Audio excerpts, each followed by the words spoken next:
Touchdown. Hey, Alan, how you doing? Good. What's up, guys? Congratulations on your promotion. Just kind of what are your thoughts about that? Is it you expected? I don't think you ever expect. I think a lot of times you try to go to work and do your role and do it to the best of your ability. And obviously, I was aware that the position was open and was hopeful. It's something that I believe a year ago when I came back, I kind of voiced that was my dream, was to be linebackers coach here. And so there was kind of a lot of unknown going through those few weeks and going on the road and recruiting for the first time and all of that, actually in person and doing that stuff. But Folks, we have Matt Guerreri on the I felt pretty confident that I'd done the best job I could have to prepare myself for the opportunity, and just grateful that Coach Day believed in me. What did you learn about yourself as a recruiter from finally getting an idea? A lot of logistics. You're trying to figure out. I mean, ever since I was young, I've always, I think it was because my dad, I always wanted to be on time. So really, that was, to be honest, that was the first thing that popped in my mind. If I told a coach I was going to be there at a certain time, I wanted to be early or on time. And you're just trying to map out how many schools can you see within a certain amount of time, and trying to prioritize what players you want to see, in those time periods as well. So I thrived on the opportunity to meet these players, their coaches, the people who are important to them in person. It's one thing that I think to do it over the phone. It's another thing to be able to do it in person and let them see you and face to face. I think is a lot more impactful. So I was grateful for that opportunity and look forward to continue to do it.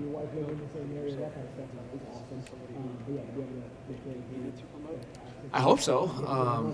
I mean, Coach Day was with me day one when we went down through Florida, so quite honestly, I viewed it as a job interview when I was there with him. I knew I was going to be presenting to a couple of the guys kind of what we offer, but thankfully it was guys that I had previous relationship with and was really comfortable with. And so I felt like it was I treated it like a job opportunity, something that I'd never done before. And Coach Day is always very aware, of everything going on in the program. So, yeah, I took it that way, and I'm thankful I did. What do you think will be the future, if anything? We know that you had a pretty active role last year. Yeah, for sure. It's fair. Yeah. And Do you knowing Jim anticipate from the time I was responsibilities a being VP coach back in the day when I first started coaching. I don't think a lot is different. I certainly felt like the linebacker coach last year. I think the guys would have said the same thing. It's the little things that, it's the little things to me that, maybe not doing some things in the breakdown, that a graduate assistant does. Being able to have my own office is, to be honest, like when you're meeting with the guys, and we were kind of meeting in the defensive staff room, and everyone's trying to get ready for practice, right? So people are walking in and out, and I think just having my own space, it's something that it's a little thing, but it's something I'm looking forward to, definitely. And so I think for me, it's all those, just knowing that the title brings that's your, like, those are your guys, that's your room. And there's a lot of responsibility with that, but I cherish that. When you sat down here last year, you talked about everything you learned in the first year. Yeah, I think it starts with a dynamic playmaker. Now what? Yeah. What do you think? What's the difference in you as a coach? Man, I think a lot of it is, I think I spoke about it last year. It's teaching progression is one thing. And now, thankfully, being in the same scheme for 2 years in a row, I think will be very beneficial. Year one at Notre Dame, you're learning how to teach it, and you forget what young college players don't know. And then coming over here, a lot of it was trying to learn what Knowles was, not only his scheme, but how he wanted it to be coached. And now understanding the scheme and kind of what it is, you can just dive deeper. And so I'm really excited about it. I'm looking forward. It's a big spring for our guys. With Cody and CJ and Gabe Powers and Arvell Reese. So there's a lot of guys that are going to be fighting for for playing time. I think Cody's really the only one with starts under his belt, so it's a big spring for a lot of our guys. With all the other, we call it a patch, with all the other the guys, you know, with all the other support staff. We're all, I don't even know how many of us are in there, but we all sit in the same room and all have our own computer, and yeah, got the job done. Well, there's no windows, so it can get pretty. You have no idea. You have no idea what time of day it is, which sometimes can be a blessing, but it's. I tell you what, though, there's a lot of good camaraderie in there. A lot of great guys in that room, and it could be really funny at times. I'll tell you that much. Let me count. Hold on. 1, 2, 3, 4, 5, 6. 6 guys. 6 guys in the office, and that's just when we're in there, and what I used to say, the real coaches are off in their offices, and now when everyone convenes, you got quite a few guys in there. You feel like you have more of a voice now than you did a year ago? You understand what I'm saying, Jay? Yeah, I do. I you think. feel more comfortable about speaking up. Yeah, and I think early on, when I came back here, I was very aware of that. I being a former player here, I didn't want anyone in the building to think that. I'll put it this way, Tim. I wanted to work for everything, if that makes sense. I didn't want to come back, and I think sometimes there's a stigma with former players because sometimes I think some of them have been that way where they just expect things handed to them.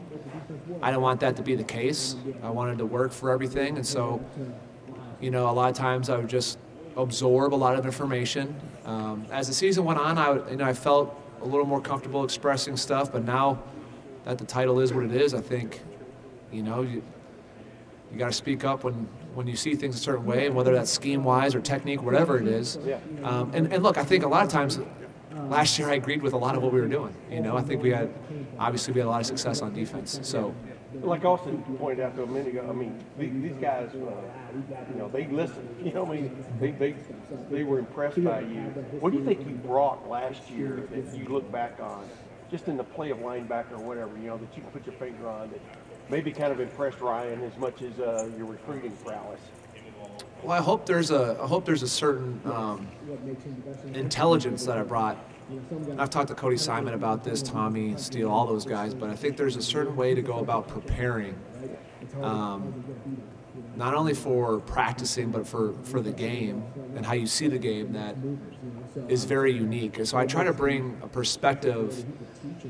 I mean, it's one thing to go through and learn how to coach technique from clinics and all that stuff, and then when you go out there and live it, like I was blessed to do, you kind of realize what works, what doesn't, what looks really good in practice, and what doesn't actually apply.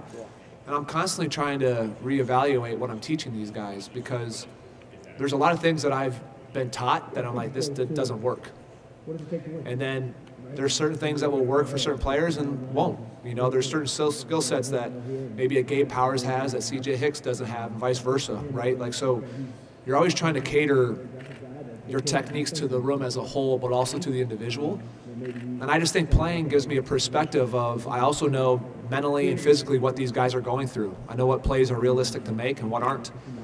I think the guys appreciate that, because I know Tommy and I have talked about it, where he just felt that having the perspective of someone who has done it before at the level that I was blessed to do it at, just kind of gave him that when I would say something, it carried some weight. James, is there a chance that Sonny Styles could join your room? Maybe a better question for you in the spring. Is there a chance Sonny's going to move down the linebacker? I think that's a question probably above me, but I think Sonny has such a rare skill set in the sense that you saw it a little bit where he would play kind of the overhang last year. You didn't really know what he was. Is this a safety, right? Or is this more of an outside backer? Is he an old school Sam, to use those terms? He's just so versatile. And so I think there's a lot of different roles that we can kind of put Sonny in to kind of bring out the best in him. I think with his body size and his age, when you try to project him forward, he's kind of in that Isaiah Simmons mix, if you remember that name, where you're like, what really is he? Is he a safety? He's just a weapon. And so I think that's something that we have to kind of evaluate this spring, is kind of where to put him to not only best suit what we want to do as silver bullets, but also what's best for his future. You mentioned C.J. Hicks and Gabe Powers. What do they need to get in their first year to get on the field a lot? They just got to play. And I think it all comes down to consistency. Consistency breeds confidence. So, if you want to, put your stake on a position, you got to do it day in and day out. And I think, the vision that I have for our room is hopefully we come out of this spring to where we have at least 4 guys that have earned the right to play. That's my hope. And I don't know if that'll happen, but what I mean by that is, I thought last year we had 3 guys that earned the right to play. I thought with the way Cody Simon prepared during the spring and then in the fall, quite frankly, looking back, I wish I would have played Cody probably a little more. Last fall, he earned it. So I think when you look at it, it's okay, do we have 4 players, maybe 5, that can earn the right? Because if you play well enough, the season's going to be really long with this 12-game playoff, right? So you're looking at, 16 games or something? So we're going to have to rotate if we have the ability to. Now, if only 2 guys show up and prove that they're trustworthy, then 2 will play. But I hope that we have a room that is reflected kind of what Brian has in his room, where it's guys are constantly iron sharpening iron, trying to claw for the field and for playing time. And I hope that's what we can have, not only exiting this spring, but heading into fall camp. Define that consistency. Last year, with nose up in the box. Yeah, for sure. I think it starts with relationship. But you were in charge of a lot of the rotation out there, right?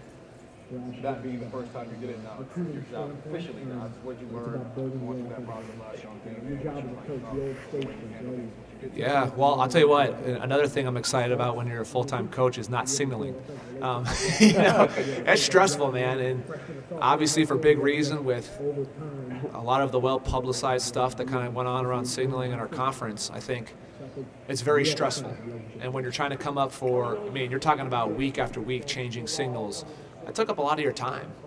You became an expert in sign language sometimes with some of these calls, and I think not having to do that in a serious point of view is the fact that, when I'm signaling, I'm sitting there waiting for what Jim's going to call next, where I didn't have time to digest what happened on that play, right? You kind of had to separate coaching and signaling, where I think now just being able to coach, I'll have a lot better pulse on, okay, what are the plays that are actually happening? Because that's a lot to handle when it's going on, and you had to have 3, sometimes we had 5 signalers up and trying to confuse people on who's active, who's not.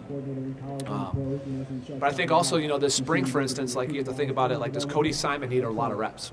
I don't think so. I think there are young players who need to make a lot of mistakes, because I think some guys learn from making mistakes. And if you don't give them the opportunity to make a lot of mistakes, will they really truly grow? And so I think, this spring I got to be even more intentional on rotations, even within practice. Are you a fan of the helmet? Are you a fan of the helmet speakers? I love the helmet speakers. I mean, you played with that, right? I played with it. Now you're still going to have signals because of tempo, and you can imagine in the shoe if the crowd's getting into it and it's 2nd down, they go tempo on 3rd down. You can communicate it in. Now it depends on, is it just the mic, or are they going to let the mic linebacker, or are they going to let the whole defense have? A lot of that has to be ironed out, because in the NFL it's a green dot, it's one guy, so you would get the call, and then it'd be on you to signal it or yell it to everybody else in the defense. Which I know during the bowl games, some of the teams had it where the whole defense would have the mic. That would be a dream, but just because it would prevent obviously a lot of the sign stealing and stuff that happens. But are